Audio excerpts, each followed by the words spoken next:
Pernahkah Bunda melihat wajah si kecil yang murung saat berangkat sekolah? Atau mungkin drama pagi hari yang penuh air mata? Hati-hati Bun, bisa jadi itu bukan karena mereka malas, tapi karena sekolah yang kita pilihkan ternyata neraka buat mereka. Memilih SD adalah pondasi 6 tahun masa depan anak. Salah langkah sedikit, mental anak taruhannya. Di video ini, kita akan bongkar 5 kesalahan fatal orang tua saat memilih SD yang sering tidak disadari, tapi berdampak buruk pada psikologis anak. Simak sampai habis agar Bunda tidak menyesal kemudian. Kesalahan pertama dan yang paling sering terjadi, terobsesi dengan label sekolah favorit atau sekolah unggulan. Banyak orang tua terjebak gengsi, merasa bangga kalau anaknya masuk SD yang paling mahal atau paling susah tes masuknya. Padahal, terbaik menurut ranking belum tentu terbaik buat jiwa anak kita. Sekolah dengan tekanan akademis super tinggi mungkin bagus untuk prestasi. Tapi apakah cocok untuk mental anak usia 7 tahun? Seringkali ego orang tua lah yang sekolah, bukan anaknya. Kesalahan kedua, tidak paham gaya belajar anak sendiri. Coba perhatikan Bun, apakah si kecil tipe yang tidak bisa diam, suka berlari dan menyentuh segalanya?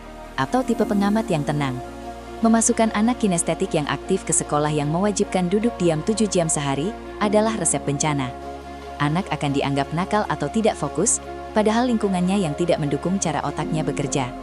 Kenali anak dulu, baru cari sekolah yang metodenya pas, bukan sebaliknya. Kesalahan ketiga, meremehkan jarak tempuh.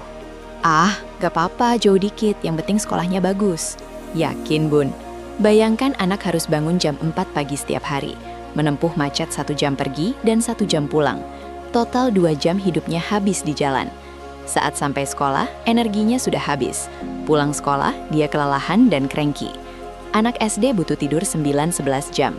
Mengorbankan waktu tidur demi jarak sekolah adalah kesalahan fatal yang bikin imun turun dan emosi tidak stabil. Kesalahan keempat, hanya melihat gedung tapi lupa cek jiwa sekolahnya. Survei sekolah itu bukan cuma lihat AC-nya dingin atau kolam renangnya luas, tapi lihat interaksi manusianya. Bagaimana guru menegur murid? Apakah ada bibit bullying di jam istirahat yang didiamkan? Seringkali ortu terpesona fasilitas fisik, tapi lupa bahwa kenyamanan batin anak datang dari lingkungan sosial yang aman. Jangan sampai anak masuk ke lingkungan toksik yang merusak kepercayaan dirinya. Dan kesalahan kelima yang paling menyakitkan, proyeksi ambisi orang tua. Dulu papa nggak bisa masuk sini, jadi kamu harus masuk sini.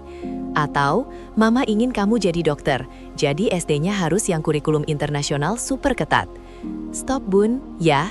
Anak bukan kertas kosong untuk menulis ulang masa lalu kita. Mereka punya jalan hidup sendiri. Memaksakan ambisi kita hanya akan membuat mereka stres dan kehilangan jati diri.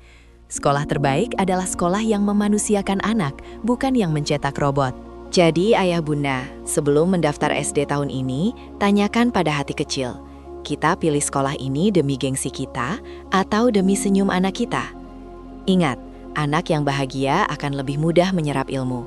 Prestasi akademik bisa dikejar, tapi kesehatan mental yang rusak sulit diperbaiki. Share video ini ke pasangan atau grup WA orang tua lain agar kita sama-sama bijak memilih. Jangan lupa like dan subscribe untuk tips parenting waras lainnya. Semangat membersangai si kecil.